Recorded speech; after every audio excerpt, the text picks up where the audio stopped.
નમસ્કાર મિત્રો, જય સદારામ બાપા, જય ઠાકોર સમાજ। હું છું દેવીજી ઠાકોર, રાધનપુર તાલુકા પંચાયત પૂર્વ પ્રમુખ। અને હાલમાં મેં એક બંધારણ વિષયમાં વિક્રમભાઈએ જે બોલ્યા હતા એના વિષયમાં મેં એક વિડીયો બનાવ્યો હતો।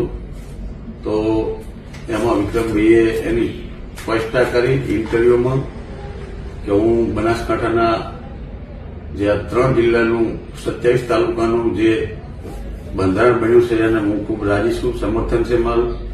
અને ડીજેની વાત કરી હતી એ કે મેં ત્યાંની કરી હતી ગાંધીનગરની, એટલે પછી એમને એક બીજા જાહેર પ્રોગ્રામમાં પણ કીધું।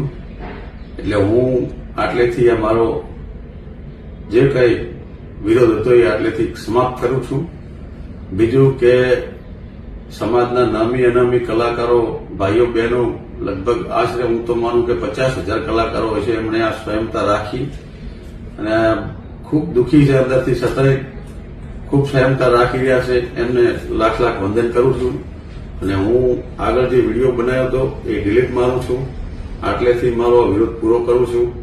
વિક્રમભાઈનો ખૂબ ખૂબ આભાર માનું છું કે એમણે આ સંગઠનને, બંધારણને આવકાર્યું અને અભિનંદન પાઠવ્યા, એ બદલ એમનો ખૂબ ખૂબ આભાર માનું છું। મારો હું જૂનો વિડીયો ડિલીટ મારું છું। અને બીજું કે આ બંધારણ બનાવવા માટે અમે રાત દિવસ એક કરી નાખ્યો। છેલ્લા 4 મહિનાથી અમારી મહેનત હતી। અગાઉ અમે સમાજ માટે સેવા આપી રહ્યા છે। સમાજ માટેની જયારે વાત આવે ત્યારે આ વાત હોય છે કે સમાજમાં રાત દિવસ અમે આ 24 કલાક મહેનત કરી છે બંધારણ બાંધ્યા પહેલા ને એના પછી એને અમલમાં મુકાવવામાં।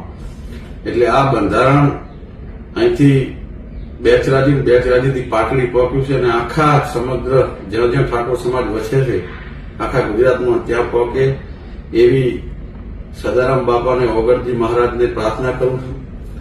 બીજું કે બંધારણની વાત આવે, બંધારણની આજે એક સમાજ માટે સોનાનો સૂરજ ઉગવા જઈ રહ્યો છે, તો આમાં બધાએ સહકાર આપો, આ બંધારણને અમલમાં લાવે એવું કરો। 99.99% આનો અમલ થઈ ગયો છે, જાતે વીડિયા બનીને આવે છે, છતાંય મારા સમાજને બે હાથ જોડીને વિનંતી કરું છું કે આનું પાલન કરજો। અસ્તુ, ભારત માતા કી જય, જય સદારામ બાપા, જય ઓગણજી।